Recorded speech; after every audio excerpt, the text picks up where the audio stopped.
கிறிஸ்துவுக்குள் பிரியமான சகோதர சகோதரிகளே, சோல்ஃபுல் ஸ்கிரிப்சர்ஸ் எவ்ரிடே நிகழ்ச்சிக்கு உங்களை அன்போட வரவேற்கிறோம். இன்னைக்கு நாம பார்க்க போற தியானம் கொஞ்சம் அதிர்ச்சியான ஆனா ரொம்ப ஆழமா சிந்திக்க வேண்டிய ஒரு விஷயம்.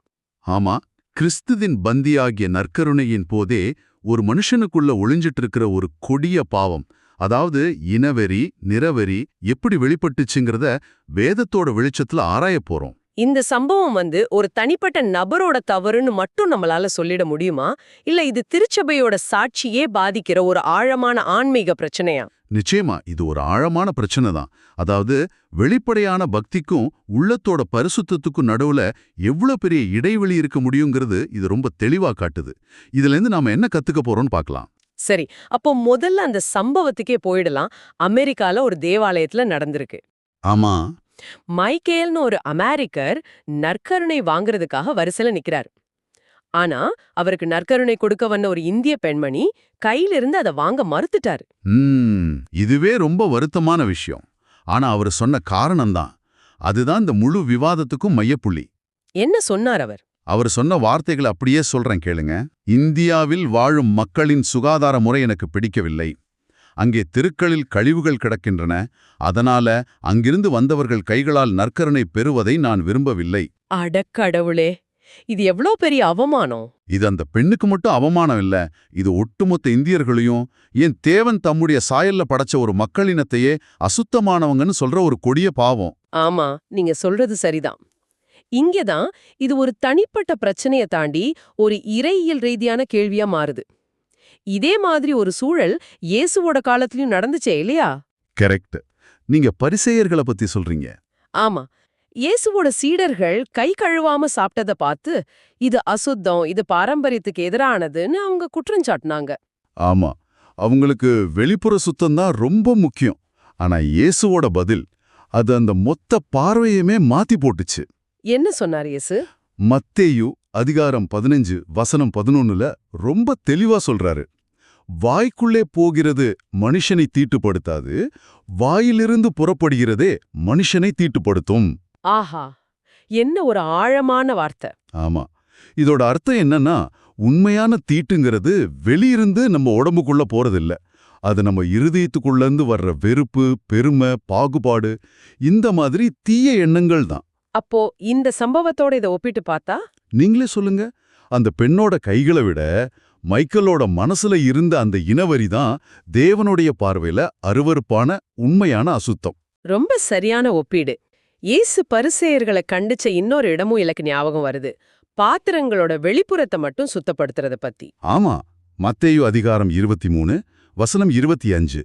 மாயக்காரராகிய வேதபாரகரே, பரிசேயரே, உங்களுக்கு ஐயோ நான் ஆரம்பிப்பார். ஆமா, போஜனப்பான பாத்திரங்களின் வெளிப்புறத்தை சுத்தமாக்குகிறீர்கள், உட்புறத்திலோ அவைகள் கொள்ளையினாலும் அநீதினாலும் நிறைந்திருக்கிறது. இந்த வசனத்தை அப்படியே மைக்கேலோட செயலுக்கு பொருத்தி பார்க்கலாம். எப்படின்னு கொஞ்சம் விளக்கமா சொல்லுங்க. அவர் நற்கருணையோட வெளிப்படையான சுகாதாரத்தை பத்தி கவலைப்படுற மாதிரி காட்டிக்கிட்டாரு. அதுதான் அந்த பாத்திரத்தோட வெளிப்புறம். ஆனா தன் உள்ளத்துல இருந்த இனவெறிங்கிற அநீதியையும் பாகுபாடுங்கிற கொள்ளையையும் அவர் கவனிக்கவே இல்லை. இதுதான் நவீன கால பரிசேயத்தனம். அப்போ வெளிவேஷம், தன்னோட உள்ளத்துல இருக்கிற அழுக்க பார்க்காம மத்தவங்க மேல பழி போடுறது. மிக சரியா சொன்னீங்க. இதிலிருந்து வேதம் நமக்கு ரொம்ப தெளிவான சில பாடங்களை கத்துக் கொடுக்குது. நாம அதை ஒவ்வொன்னா பார்க்கலாம். கண்டிப்பா. முதல் பாடம் என்ன? முதல் பாடம், கிறிஸ்துவுக்குள் நாம் அனைவரும் ஒன்றே. இதுதான் ரொம்ப அடிஸ்தானமான பாடம். மைக்கேல் என்ன செஞ்சாரு? நிறத்தையும் தேசத்தையும் வச்சு ஒரு பிரிவினையும் உண்டாக்கினார். ஆமா, ஆனா வேதம் என்ன சொல்லுது? கலாத்தியர் அதிகாரம் 3 வசனம் 28ல பவுல் ரொம்ப அழகா சொல்றாரு. யூதன் என்றும் கிரேக்கன் என்றும் இல்லை, அடிமை என்றும் சுயாதீனன் என்றும் இல்லை, ஆண் என்றும் பெண் என்றும் இல்லை, நீங்கள் எல்லாரும் கிறிஸ்து இயேசுவுக்குள் ஒன்றாயிருக்கிறீர்கள். அப்போ நற்கருணை பந்தியில ஜாதி, நிறம், தேசம் இதுக்கெல்லாம் இடமே கிடையாது. துளி கூட கிடையாது. அது கிறிஸ்துவோட சரீரம். அந்த சரீரத்துல ஒரு உறுப்பு இன்னொரு உறுப்பை பார்த்து நீ எனக்கு வேண்டான்னு சொல்ல முடியாது. அருமையான விளக்கம். சரி, இரண்டாவது பாடம் என்ன? இரண்டாவது பாடம், தேவன் இருதயத்தையே பார்க்கிறார். இதை நாம எப்பவுமே மறக்கக்கூடாது. மைக்கேல் அந்த பெண்ணோட வெளித்தோற்றத்தையும் அவங்க வந்த நாட்டையும் வச்சு விமர்சிச்சாரு. ஆமா, ஆனா தேவன் எதை பார்க்கிறார்? 1 சாமுவேல் அதிகாரம் 16 வசனம் 7ல என்ன சொல்லியிருக்கு? மனுஷன் முகத்தை பார்ப்பான், கர்த்தரோ இருதயத்தை பார்க்கிறார். ஆமா, ரொம்ப முக்கியமான வசனம். இப்ப நீங்களே யோசிச்சு பாருங்க, அந்த இடத்துல தேவன் யாருடைய இருதயத்தை பார்த்து பிரியப்பட்டிருப்பார்? தாழ்மையோட சேவை செஞ்ச அந்த பெண்ணோட இருதயத்தையா, இல்ல பெருமையோடையும் வெறுப்போடையும் நின்ன மைக்கேலோட இருதயத்தையா? கேள்விக்கே இடமில்ல. நற்கருணை கொடுக்கறது யாரா இருந்தாலும் சரி, அங்க கொடுக்கப்படுறது கிறிஸ்துவோட பரிசுத்தமான சரீரம். அதத்தான் நம்ம பார்க்கணும். சரியா சொன்னீங்க. இப்போ மூணாவது, ஒருவேளை ரொம்ப ரொம்ப முக்கியமான பாடத்துக்கு வரோம். அது என்ன? அன்பில்லாத பக்தி வீணானது. இதுதான் அந்த சம்பவத்துல இருந்த மிகப்பெரிய முரண்பாடு. மைக்கேல் தன்னை ஒரு பழமைவாத கத்தோலிக்கன்னு சொல்லிக்கலாம். ஆனா அதே சபையில இருக்கிற தன் சகோதரியை இப்படி வெறுக்கலாமா? இதுக்கு வேதம் ரொம்ப கடுமையான ஒரு எச்சரிக்கை கொடுக்குது. 1 யோவான் அதிகாரம் 2 வசனம் 11ல என்ன எழுதியிருக்குன்னா, சொல்லுங்க. தன் சகோதரனை பகைக்கிறவன் இருளிலே இருக்கிறான், இருளிலே நடக்கிறான்.